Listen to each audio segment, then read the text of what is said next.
अस्सलाम वालेकुम जी। रऊफ हसन साहब और उनके साथ जो स्टाफ गिरफ्तार किया गया था, मैं उस मुकदमे के हवाले से आपको अपडेट देना चाहता हूँ। आज डिस्ट्रिक्ट कोर्ट के अंदर, क्योंकि हमने पीएस बेल्स फाइल की थी कल तमाम लोगों की, तो आज हमारी तरफ से दलाइल तो मुकम्मल हो गए, लेकिन प्रोसिक्यूटर साहब फिर भागे, प्रोसिक्यूशन फिर भागी। प्रोसिक्यूशन ने कहा कि आ रहे हैं जी, आ रहे हैं प्रोसिक्यूटर साहब, थोड़ी देर में आ रहे हैं जी, थोड़ी देर में आ रहे हैं, जानबूझकर डिले करने के लिए।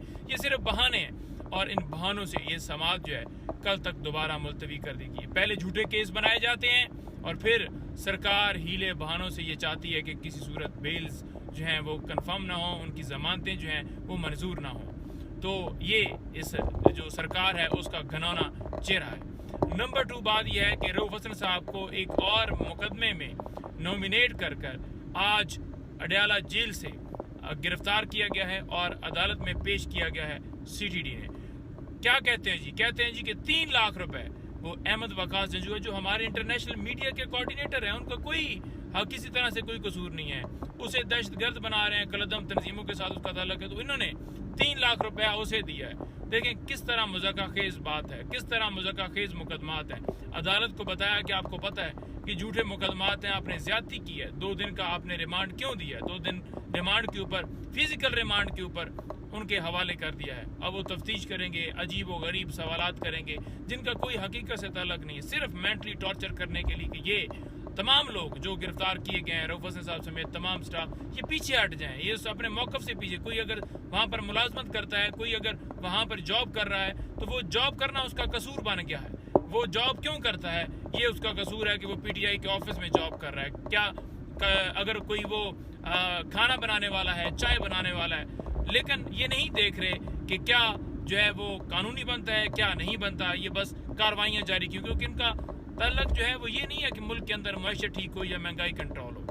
अच्छा, इसके साथ साथ मैं आपको ये बताना चाहूँ कि इस्लामाबाद हाई कोर्ट में जलसे की इजाज़त के हवाले से दरख्वास्त थी।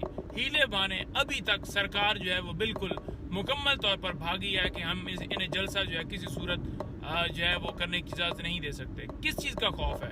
खौफ क्योंकि इस चीज़ का है कि 8 फरवरी को ये देख चुके हैं कि अवाम का समंदर आया और जिस तरह इन्होंने इनको जो है वो फॉर्म 45 के मुताबिक हराया और फिर जेली तरीके से ये इक़्तिदार में आए। उन्हें पता है कि अवाम का समंदर जब निकलेगा तो उन्हें भाग के ले जाएगा।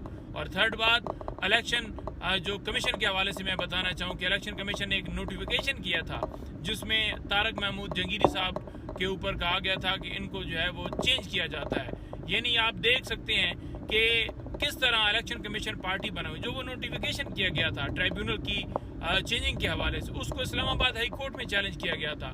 अब आप देखें कि एक तरफ तारक महमूद जंगीरी साहब को इस्लामाबाद हाई कोर्ट के चीफ जस्टिस आमर फारूक साहब ने रोक दिया कि आप जो है वो केस जो है उसको फाइनलाइज नहीं करेंगे, उसको नहीं आगे बढ़ाएंगे, उसको नहीं प्रोसीड करेंगे।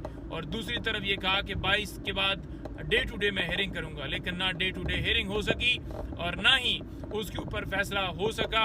आज फैसला महफूज किया गया है, फैसला महफूज किया गया है, लेकिन दूसरी तरफ अगर देखें तो फैसला महफूज करने की वजह से तारक महमूद जंगीरी साहब ने इस केस की समाअत जो है वो जो धांधली जो डाका डाला गया है, जो हम इस मामले को लेकर इस्लामाबाद हाई कोर्ट में गए, उन तमाम दरखास्तों के हवाले से समाअत जो है वो मुलतवी कर दिया 1 महीने के लिए।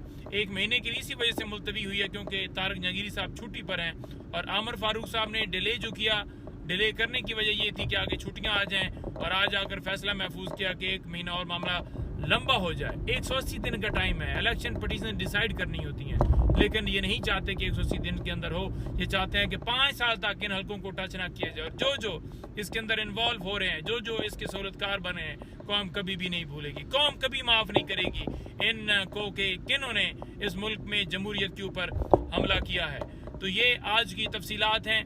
मज़ीद आपको मैं तफसीलात बताऊँगा क्योंकि PTI ऑफिस के हवाले से जो इस्लामाबाद हाई कोर्ट ने हुक्म दिया था वो आज हम इसलिए नहीं जा रहे क्योंकि लेट रिसीविंग हुई है। मुतलका डिपार्टमेंट को हाई कोर्ट की तरफ से जो अहकाम जारी किए गए, हाई कोर्ट का अमला आ जाता है, वो जाकर रिसीविंग लेता है कि हाई कोर्ट का ये हुक्म हुआ है। तो इसलिए क्योंकि ऑफिस सारे बंद हो जाते हैं तो सुबह इंशाल्लाह हम जाएंगे और उनको कहेंगे कि ऑफिस जो है वो CDA का वो डीसील किया जाए। तो ये अब तक की अपडेट है जी, बहुत शुक्रिया।